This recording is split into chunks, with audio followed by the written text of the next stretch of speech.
Okay, so let's start on page 11a, Yud Aleph Amud Aleph. So let's start with the Gemara. We're up to here. So we're continuing to interpret now the Megilah, the various details of the Megilah. So it says that he was a king over Sheva ve'esrim Umayya Medina, 7 and 20 and 100 countries. That was the kingdom of Achashverosh. Says it in a language of first 7, and then 20, and then 100. It doesn't say Meya ve'esrim ve'sheva. It says Sheva ve'esrim Umayya. What does that mean? So it says like this. Amar Rabbi Chizda. So Rabbi Chizda interprets it as meaning B'tchila Molach al Sheva. To begin with, he was only a king over 7. That's why it says Sheva. Ulebesoif, and at the end, later on, Molach al Esrim. He became king over 20. Ulebesoif, and at the end, Molach, he was king al Meya, 100. Sheva, he started off with 7. He went with Esrim later, and then he went to Meya. So he got a total of 127. But the reason why we know this is because we start first with the Sheva, and then the Esrim, and then Meya. So B'tchila Molach al Sheva. First he started with 7. Ulebesoif Molach al Esrim, and then at the end it was 20. Ulebesoif, and later on Molach al Meya 100. The Gemara is surprised. Does this really mean when it says the lower number that you have to, like a progression, Sheva, Esrim, Meya? Let me ask you another question, the Gemara says. So like it says in the Pasuk in Shemos, chapter 6, verse 20, Vav Chof, over there the verse says, Ushnei Chaye Amram, the life, the years of Amram's life. How long did Amram live? So it says like this, Sheva, 7, Ushloishim, and 30, Uma'as Shana. What are you going to say? He lived 7 years, then he lived another 30 years, and then he lived another 100 years. Why? Why this progression? How are you going to interpret it over there? My Darshas Bey. What are you going to expound there? Basically, what he's trying to prove to him that this is not a legitimate drasha, because you're saying something over here, okay, but how are you going to, using this kind of thinking, how are you going to explain the verse in Shemos, Shnei Chai Amram? First it says Sheva, then it says Ushloishim, and then it says Umas Shona. The Gemara says, no.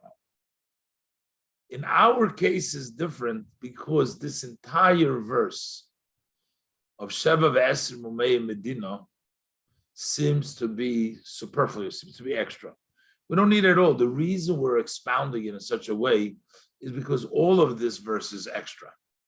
Because essentially the Torah, the Megilah already says that he was king over all of Hodu and Kush. Why is there a reason to enumerate again or to tell us specifically 7 and 20 and 100?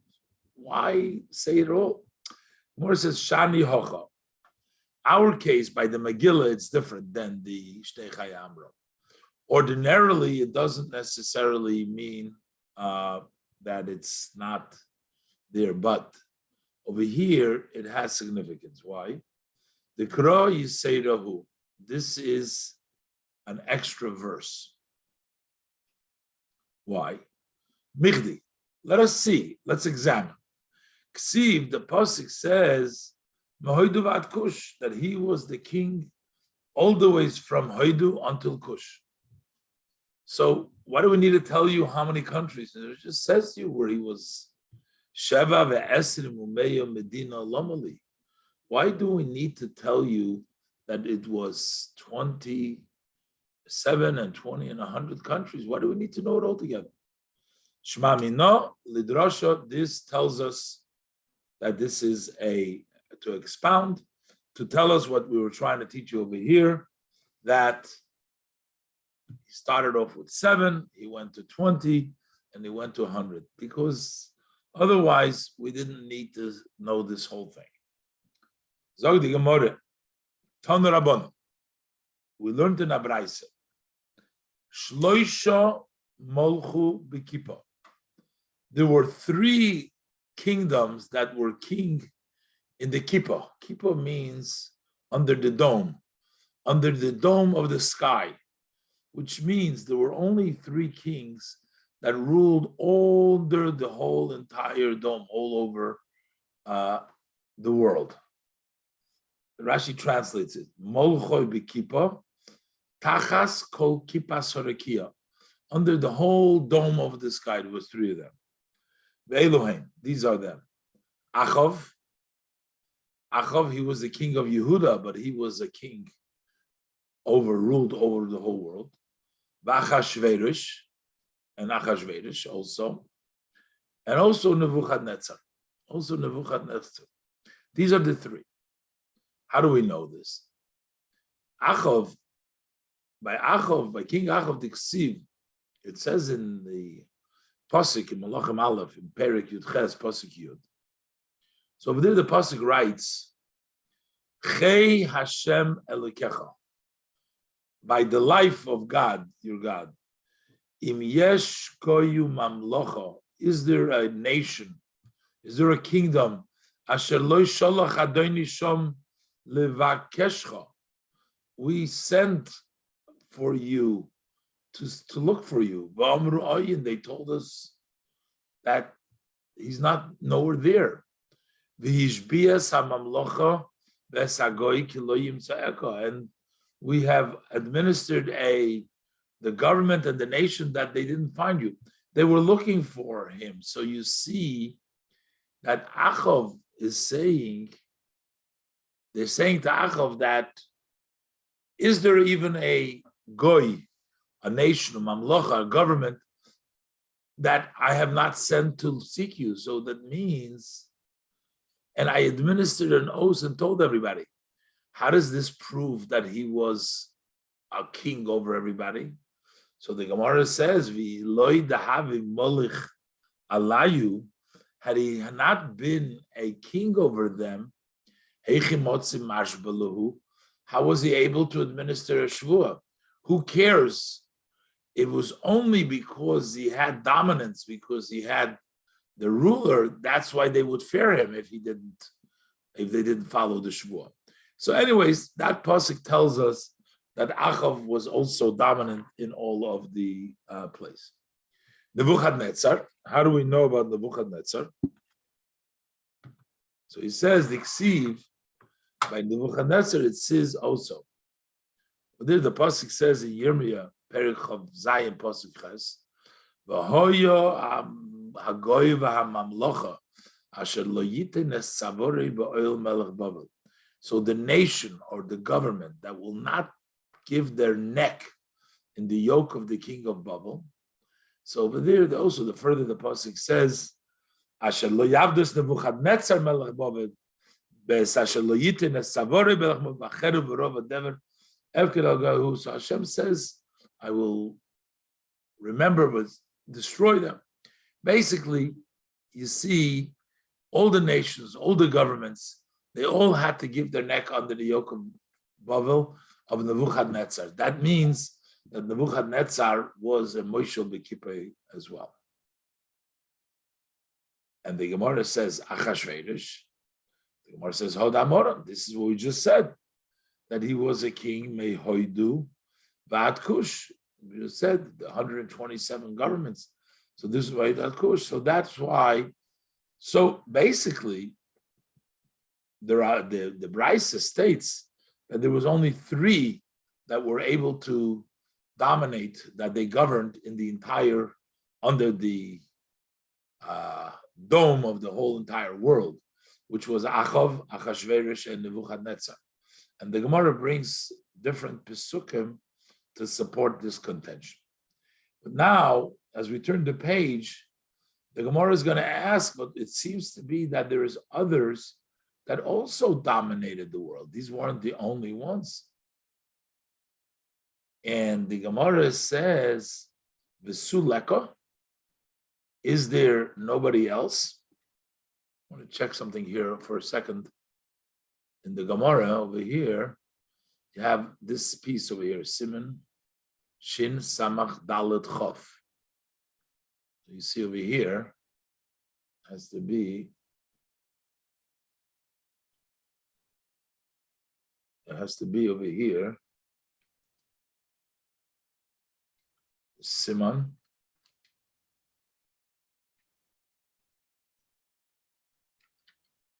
Shin, Samach, Dalet, Chof. This Rashi belongs over there, underneath here. The Gemara is going to ask now, sometimes in the Gemara, when it wants to creates like little markers to remind you to remember. So this is called a siman, a sign. Shin, Samach, Dalet, Chof. The sign is Shloima, Sancherev, Daryovash, and Koidech. The Gemara is going to ask from all these governments, from King Shloima, from King Sancherev, from King Daryovash, and King Koresh, that it actually seems that they too were Moilech B'Kippah, were Vel B'Kippah. Evan, are you on, Evan? Is Evan on? Or yes, I'm on. I don't know why my video's not on, but I'm on. Yes. Oh, maybe he's not there. Okay, could be. No, I'm here. I don't see his video on. Maybe he's just left it. I'm not sure why my video's not on. Frag the Gemara. So this is just a siman. See, in the Gemara, this is a siman. Siman, Shloimo, that's the Shin. Sancherev, that's the Samach. Daryovush, the Dalet. And Kodesh, that's the Chav. Okay. Frag the Gemara, V'sul Leko. Is there no one else? Is that it? Is that all? Frag the Gemara, V'iko Shloimo. But we have Shlomo. Shlomo was also a king over the entire world. Now, we don't have a special pasuk that the Gemara quotes, but that was obvious that Shlomo was king. We read in the Tanakh how all the people would bring taxes. Shlomo was the wisest of all the people, and everybody was under Shlomo. The Gemara doesn't even have to bring evidence. So the Gemara thinks that Shlomo for sure was ruling under the dome. He was also.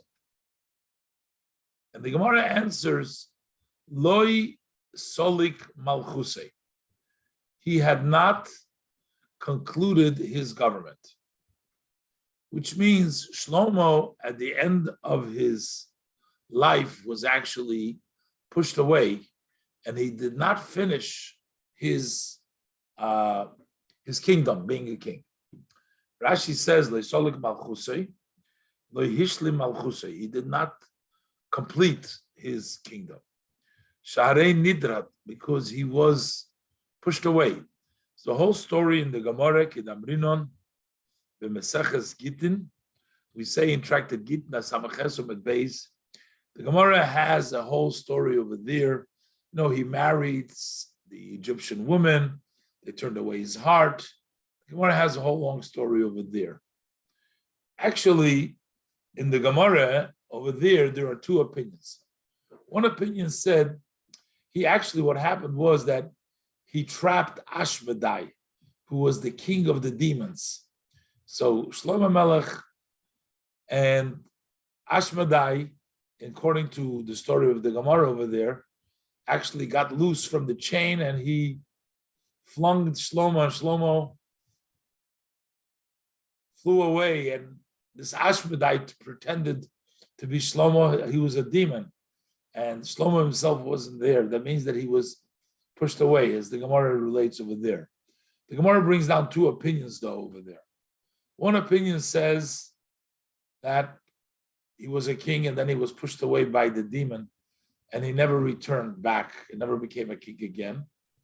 And there's another opinion that says that he did become a king again while he was a king and pushed away, but he became a king again.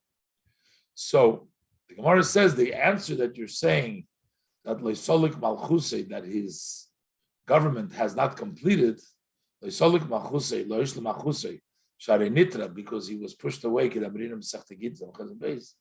So the Gemara, this is understood Lamanda Omar, Hanich Lamanda Omar, Melech v'Hedjit.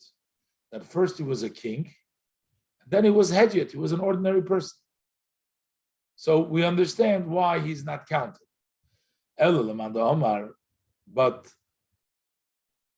according to the opinion that says Melech v'Hedjit Melech, that other opinion doesn't think that he remained a Hedjit. He think it was a king, and he became an ordinary person, but then he became a king again. What is there to say? Why aren't we counting Shlomo? So basically, if you're telling me, according to the opinion, that he was a king and then he became an ordinary person, we understand. We don't count him because he had not completed his being of a king. But according to the other opinion that says he was a king and a Hedjit and became again a king, so he did complete. Why don't we count him? And the Gemara says, Shlomo milsa achrit habebeis. Shlomo had something else. He wasn't just he was a Moshe Kippur. He was basically in a category by himself. He had something else. Shemolach al yonim vel atachtonim. He was Bechlal, he was a king over the upper ones, which includes the demons, as Rashi said, and over the lower ones, over people. So he wasn't just a king, an ordinary king. He's not counted among those. The counting, we say 3 kings, we're talking about regular kings that only were ruling over human beings, but not those that were king also al yonim. Rashi says al yonim al hashedim, on the demons. Say he was a king also on the yonim. So he's basically a category by himself. Where do we see that King Shlomo was a king over the yonim, over the above? How do we see that? Shemar, because the pasuk says, "Vayeshev Shlomo al kisei Hashem." He was sitting on the throne of Hashem. What does it mean, the throne of Hashem? Just like Hashem dominates everything, he was like on the king of Hashem because he dominated the Shadim as well. And that's why it says in the pasuk, Kisei Hashem. All right. Frag the Gemara. I'm just wondering if he was able to get on. Evan, are you there? Yes, I'm here. Oh, okay. Sorry. I just, the video isn't working and Okay, not a problem. I just wanted to make sure that you're there. Okay. Yes. I also keep my my microphone off. So when I asked you before, I couldn't hear your answer. I just put the microphone on. You probably answered me before, yes as well. Yes, I did. Okay. Yes. And so then I started thinking, you're not answering me. You must be not No. Then I realized that my speaker is off. So okay. All good. Continue. You can see over there. You can see over there. You see over there by the speaker at the end of my screen. Or you don't see that? You see my screen? Or you don't know? The screen off. Okay, you don't see that. All right. Okay. So, anyways, frag the Gemara v'have Sancherif. Also, there was Sancherif. Who Sancherif was also, the Gemara thinks, a king over the whole dome. The Ksiv, because the pasuk says in Yeshayahu, Perek Lamed Vav, pasuk Chof, Mi b'chol elikei ha'aretz Yisrael, who amongst all the God of all these lands, asher hitzilu es artzam miyodi, he was bragging and he was saying, is there any God of any of the lands that was saved, who saved their land from my hand? In other words, I conquered them all. So that seems to say that Sancherif was in charge. But the Gemara says, no, he could not conquer Yerushalayim, Sancherif. So he wasn't a Moshe B'Kippur. Couldn't conquer Eretz Yisrael, couldn't conquer Yerushalayim. Frag the Gemara, but there is Daryavish. And the Gemara brings down the pasuk the Ksiv in Daniel, Perek Vav. It says like this: Daryavish Malka, King Daryavish, Kosav l'chol amemaya umaya, to all the nations, all nations and all languages, with the Shnaya, the Dairin b'chol ara, that live in all of the world. Shlamchoin Yizgai, your peace should be a lot. Greeting them. This is all in Aramaic from Daniel. So basically, it seems like he wrote to all the nations with sending greetings to all the nations of the world, Daryavish. And so why is he not counted as one of the people that lived, that kinged in all of the, under the kippah? And to the Gemara, Iko Sheva de Lemolach Elayu, but there is still 7 that he did. Why? Because you look in the pasuk, the Ksiv in Daniel Vav, it's written, Shefar Kodom Daryavish, the beauty before Daryavish, Ve'ekim, Al Malchusul Achash Dar Penayu, that he raised the yoke, the government of the Achash Dar Penayu, Me'ev Esrim. Basically, he talks about 120 covenants. If you take a look by Achashverosh that preceded him, Daryavish, if I'm not mistaken, was actually the son. He followed Achashverosh. He was the son of Queen Esther, from Achashverosh. And there were 2 possible Daryavishes, so it may not be that exact Daryavish. There's 2 Daryavish, but in any event, this is based on a Tosfos, on a Medrash, that Daryavish was actually the son of Queen Esther. But in any event, because by him it says that he set up Me'ev Esrim, and by King Achashverosh we know there were 127, so it ends up that he was short 7.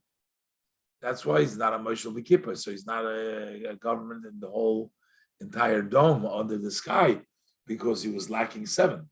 That's why when the Gemara asks, Vayiko Daryavish, but there is Daryavish, and the Gemara answers, Vayiko Shevad le'malach alayu, because there are 7 that he did not king over them, because over there it says, Hikim ol malchusay, only 120. What happened to the 7? That's why we don't count them. Finally, the Gemara asked, Vayiko Kodesh. Well, we have Kodesh. Diksiv says in the Pasuk in Ezra, Koyomar Kodesh Melech Poras, Ko Mamluchos Oretz Nosan Li Hashem. So says Koresh, the king of Persia, all the governments of the world Hashem has given to me. Seems like he was the most big keeper. Why are we only saying 3? Why don't we have Kodesh? The Gemara says over there he was just bragging. He said it. Over there he was just praising himself. He was saying, but it doesn't mean that it was that. So the bottom line is, it remains, the 3 were who? Was Achav, Nebuchadnezzar, and King Achashverosh. And the others don't apply. Either Shlomo Melech was bigger than that, or he didn't finish his kingdom. And these others weren't really Moshel B'Kippah. All right. The Gemara further explains the pasuk in the Megilah. It says, "Ayomim hoheim kisheves hamelach." Talks about the introduction to the party that Achashverosh threw. So it says, in those days, as the king was sitting, it almost seems like in the beginning, when he settled, kisheves hamelach is interpreted as Rashi, mashma. That would mean in the beginning. But later on, it says on the third year, Bishnas Sholish, Vahadur Kisiv. Later it says Bishnas Sholish. Ksiv Basrei. Afterwards it says Bishnas Sholish Lemolchai, the third year. So from the beginning, it almost seems like as soon as he settled. But then, if you look in the verse, next line, it says after 3 years. So when did the party take place? As soon as he became Kisheves, when he settled, when he sat down, or after 3 years? Kisheves can mean when he sat, literally became the king, or Kisheves can mean when he settled in. So Rava interprets it, Omar Rava. So Rava says, my Kisheves, what does it mean? Kisheves, la'achar shenisyash v'daita. He settled down. It doesn't mean when he first became king, but it means when his mind settled down. He was worried the whole time that the Jewish people are going to leave his kingdom, because the Jewish people were promised by the prophets after 70 years of the exile of Babel, they will be freed. They will go back to Eretz Yisrael. So the governments were afraid the whole time. Achashverosh was afraid maybe the Jews are going to leave. They're going to go back and build the land. But at that point, is Kisheves. He relaxed. He settled in. After his mind was settled. Sagt Rashi, שמתחילו יודויג שיוצאו ישראל מיחס תחת יודי כשיגמרו 70 שנה לגולוס בבל. In the beginning, he was worried, היודויג, שיצאו ישראל מתחת יודי, that the Jewish people will leave him. כשיגמרו 70 שנה לגולוס בבל. After 70 years of the exile of Babel will finish, they're going to go back, they're going to leave him. But the Akshav Nisyashua, Kisheves means now it was relaxed. Why was it relaxed? Because he calculated that the 70 years were over. Now his predecessor, before, had made a mistake, and he was punished for his mistake. But he thought that the 70 years are up, and since the Jewish people have not been released, then it's not going to happen anymore. Omar, what did Achashverosh say? Balshetzer choshav v'to. Balshetzer calculated the 70 years, but he made a mistake. He miscalculated. Ano, but I, chashivno v'lo ta'ino. I will calculate and I will not make a mistake. Okay, so the Gemara is going to go through now. What is the mistake? Mahi chushbnei de Balshetzar v'to'usei. What is it? The calculation of Balshetzar, and where did he make a mistake? He made an error. Where was his error? And then we'll see his calculation, Achashverosh. He says, and I'm not going to make an error. He made an error too, as the Gemara will say. We'll see. He made a mistake because he thought the Jinn won't be freed anymore, and they did. But he made a mistake. But what was the mistake of Balshetzar in his mistake? The Ksiv, because the pasuk says in Yirmiyahu, chapter 29, verse 10, the verse says like this: Ki lifi melois lebavel shivim shana. Once Bavel will fill 70 years. Interpreted, when Bavel, the government of Bavel, will be 70 years, Efkoid Eschem, then I will remember you. Hashem will remember the Jewish people when 70 years of Bavel will be filled. What does it mean, 70 years of Bavel will be filled? Balshetzar understood it once Bavel will be, since the creation of Bavel, the kingdom of Bavel will was established by Nebuchadnezzar, he was the king of the Babel, we have to count 70 years from that point. After 70 years from that point, the Jewish people will be free. The female lois lebabel, Dr. Rashi, kosover hu lemalchus Babel. He thought that this meant when the government of Babel started, which would mean miyoim shenotla Babel malchus, from the time that Babel took kingdom, which is v'zeh Nebuchadnezzar notal malchus maser chidoin me'aser chidoin melech Ashur. There was a king, Aser Chidoin, who was the king of Ashur.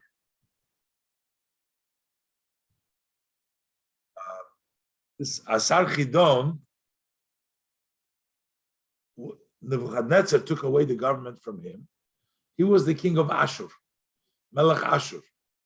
And Nebuchadnezzar took it away from him. And so we have to figure from when Nebuchadnezzar took away the government, we started off the government of Babel, that's the time we start counting the 70 year.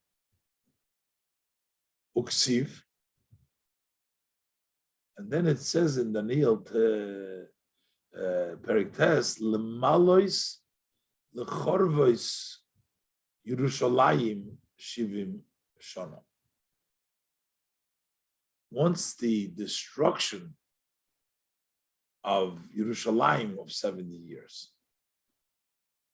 So that seems that 70 years is counted not from when Malchus Babel, when they took the kingdom, but 70 years of the destruction of Yerushalayim. So he says like this: Choshav Arbo'in Chamesh the Nebuchadnezzar, 45 years that Nebuchadnezzar was king. Following Nebuchadnezzar, he had Esrim Utlas, the Evil Meroidach, 23 years of Evil Meroidach, so 23 and 45. Choshav Balshetzar. So Balshetzar, who thought that the 70 years were up, he counted Memhei, the 45, and Nebuchadnezzar, the Chav Gimel, the Evil Meroidach, the 23. The Tarte the day, and then the 2 years that he was king, that's Balshetzar. He was after Nebuchadnezzar, after Meroidach came Balshetzar. So he came Oshivim.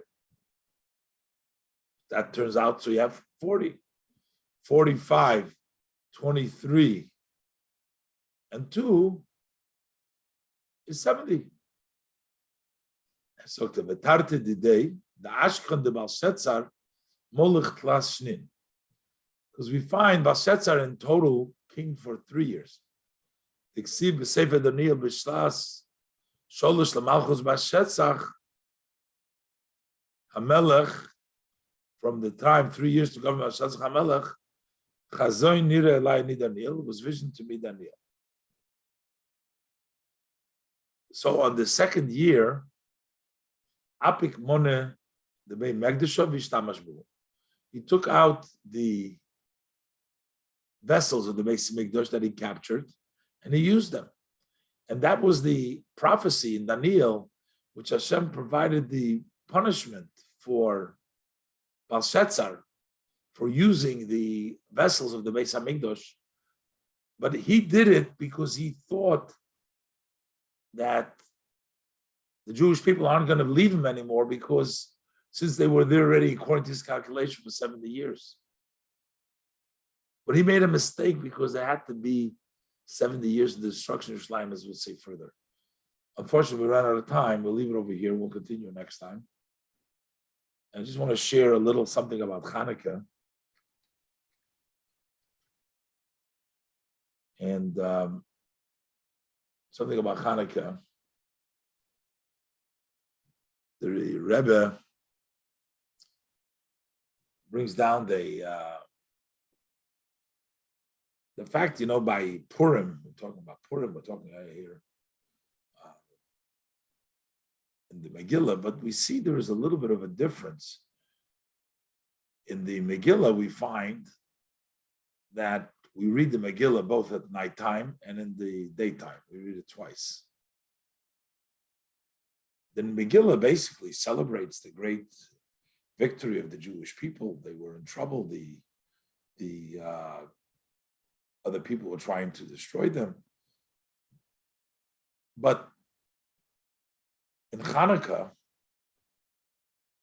we light the menorah, and most of the people assume that the lighting of the menorah commemorates the miracle of the jug of oil. They were able to find a little jug of oil, and it lasted. Finding it was a miracle, and that it burned for 8 days was a miracle, and that's why we light.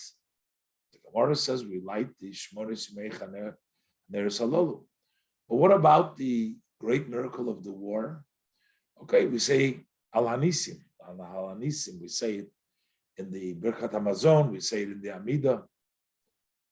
But technically speaking, if a person should not read, not daven Mariv or not do the washing, he doesn't have to wash on Hanukkah. There's no mitzvah to eat a meal on the night of Hanukkah.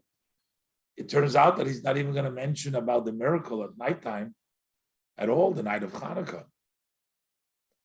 But really, if you look in the prayer that we say when we light the Hanukkah menorah, you say, Haneres halolu onu madlikim, for the miracles, for the salvation, for the wonders that Hashem has done for us. So, in essence, we are actually lighting the menorah, yes, for the jug of oil, we light 8 days, but we're also lighting it to commemorate some of the other miracles. That's why we're saying, Haneres halolu onu madlikim, for the many teshuos, nisim, and niflos, plural, many teshuos, nisim, and niflos. A lot of the great miracles. So, in essence, when we light the Hanukkah menorah, we're not just commemorating the miracle of the jug of oil. We're actually commemorating all the other miracles that took place together. And the different languages represent different levels of miracles. You know, some miracles are called nisim, a miracle, a nes. A nes is a miracle that you don't need to reflect on to recognize that it's a miracle. The manna came down from the heaven. That's a miracle, right? A miracle which does not require any reflection, does not require anything to figure out, but you can actually see this is a miracle. It's cannot be explained in any natural way. That's the highest level, is the level of a nes, a miracle. Sometimes, many times, there are things that bring out a wonder. Look, it's really a wonder that this happened. Say, for example, some of you may have been too young at the 6-Day War. I don't know. At the 6-Day War, I was a young student in the yeshiva during that time. In the 6-Day War, I was actually in school in Yeshiva Ketana at the time.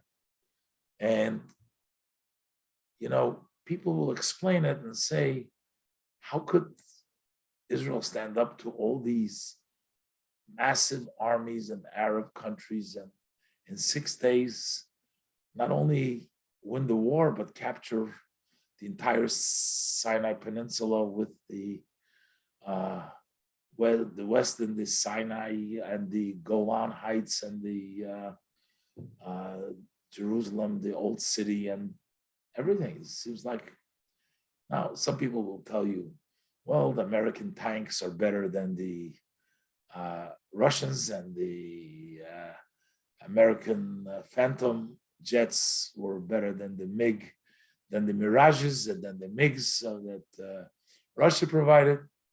But, you know, it's just, you know, it's, maybe you can say it wasn't a miracle like, you know, you're sitting with your hands folded and you won the war, but you had to fight. But still, it's, how could it be? All the Scuds were flying all over from Iraq. Hardly anything did, you know what I mean?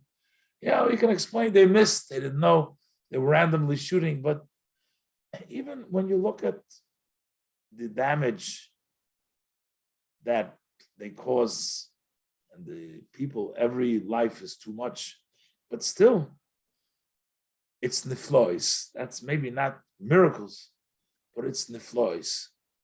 It's wonders, it's something which, wow, and then you have regular stuff. Things are going well for you. You're successful in business. You had a good day. You're made some money. Whatever makes you happy. And you say, you don't see Hashem did it for you. I did it for myself. But you have to know Yeshua Secha, it's Hashem's salvation. Hashem works in different ways.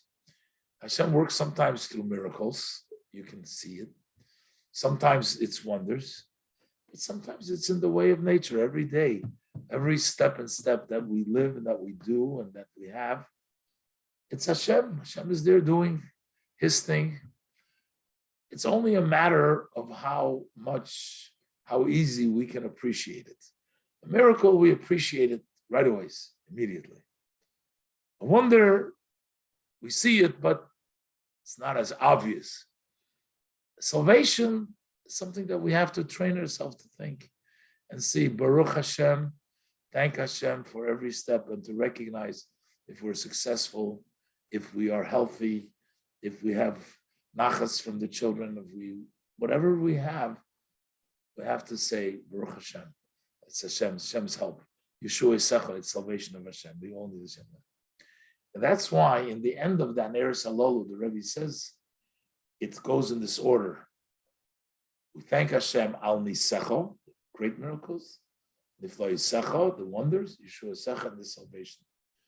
And sometimes it's brought down in the Hasidic thought that it's actually in the very simple day-to-day things which we don't see openly Hashem.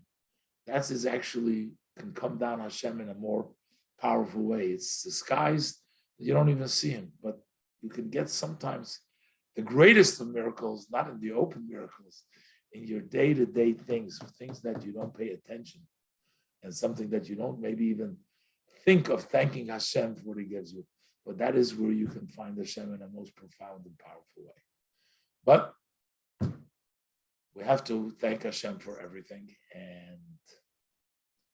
but we want to see, and hopefully we'll be able to see Hashem's miracles and his wonders and his salvation in any way you want to interpret it, but it should come down in a very practical, in a level that we should be able to see the salvation, the wonders and the miracles that will bring us Mashiach and take us out from this exile. So that will be it for today. That's fantastic. Thank you. My apologies for the delay and the today with the technical problem. So God willing, we'll meet next week, the same time, the same place. Everybody have a happy Hanukkah and enjoy the rest of the Yom Tov, and see you next week. Mitzvah Shem. Happy Hanukkah. Thank you. Happy Hanukkah. Happy Hanukkah.